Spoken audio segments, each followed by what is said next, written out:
Hey everyone, welcome back to Corporate Decoded, the place where we try to make sense of the wild world of corporate filings, perhaps even finding some hidden gems or maybe just a few shiny pebbles.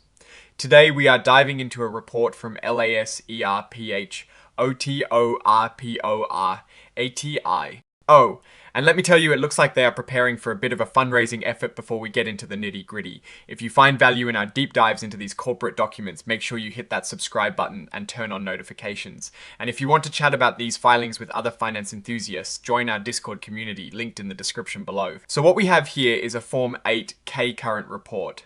This is basically a company-S way of telling the world about significant events that might matter to investors, and this one is definitely packed with some interesting stuff. The big news dropped on the 22nd of September of 2025, and it involves the company entering into a material definitive agreement. Sounds fancy, right? Well, it means they v-signed a significant deal. This agreement is with some accredited investors, meaning folks who meet certain income or net worth requirements, and it is for a private placement, which means it is not a public offering available to everyone. The company is selling shares of its common stock along with some special little tickets called warrants.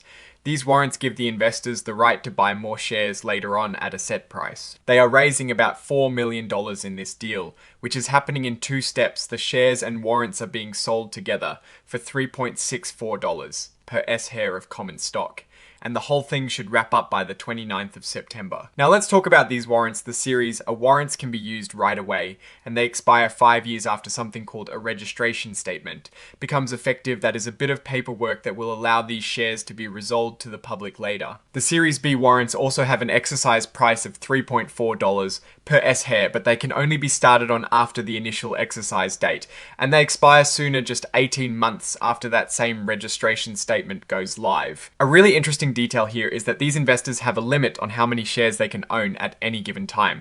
Through these warrants, they cannot exercise them if it would push their ownership over 4.99%, or even 9.99% if they choose a higher limit. This is a common way for companies to prevent a single investor from gaining too much control too quickly. The company is also promising not to issue any new stock or similar things for a little while. After this deal closes, this helps to keep the value of what they are selling stable. And they've agreed not to do any deals involving variable rate anything for a whole year. After the registration statement is effective, that's like saying they won't be selling shares at a price that keeps changing.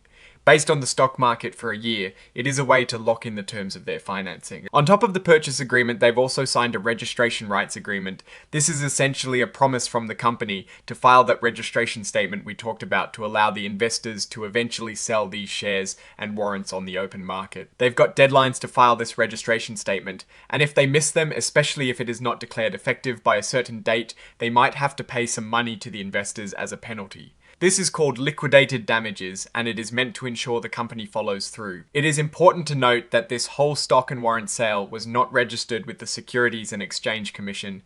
Initially, this means they relying on an exemption from registration rules, specifically Section 4A2, which is for private transactions not involving a public offering. Bringing in the professionals, H.C. Wainwright & Co. L.C.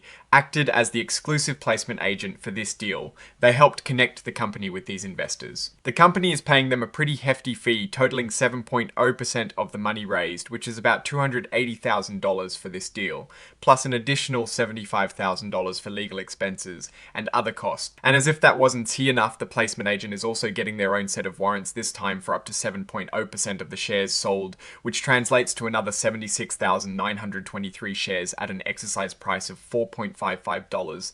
That is another potential stake for the agent in the company S future. All these agreements, the purchase agreement, the warrants, and the registration rights agreement, are complex documents, but they are all publicly available as exhibits to this filing. This is where the real meat is for those who want to dig super deep. This part of the report just confirms that they did indeed sell these securities without registering them with the CC, as we discussed earlier in item 1.01. And finally, under item 7.01, we have an announcement about a press release issued on the 26th of September. This press release likely announced perhaps the pricing of the offering or some other key details of this deal. This press release is attached as Exhibit 99.1, and it is a way for the company to communicate information to the public under particular rules called Regulation FD, which stands for Fair Disclosure. Now let's talk about what this all means for L.A.S.E.R Photonics Corporation. On the surface, this looks like a positive step. They bringing in much needed capital, about $4 million to be exact. This cash infusion is crucial for a company, especially in a capital-intensive industry like photonics, to fund research development, expand operations, or even just keep the lights on. However, we need to look past the PR and see what the numbers suggest. The fact that they are issuing warrants alongside the shares is a common practice in private placements, but it does mean that over time the company S ownership could become more diluted as these warrants are exercised. Dilution means that each existing share represents a smaller piece of the company. The investors are getting a sweet deal here with the warrants. The exercise prices are set at $3.4 and $3.64 for the shares, effectively giving them a discount on future purchases, should the stock perform well. This shows the investors' confidence, but also their expectation of future growth. The company is saying they will use commercially reasonable best efforts to get that registration statement filed. This is jargon for L try really hard, and the liquidated damages if they don't. T meet those deadlines are a strong motivator. This indicates the investors want liquidity and the ability to sell their shares in the public market relatively quickly.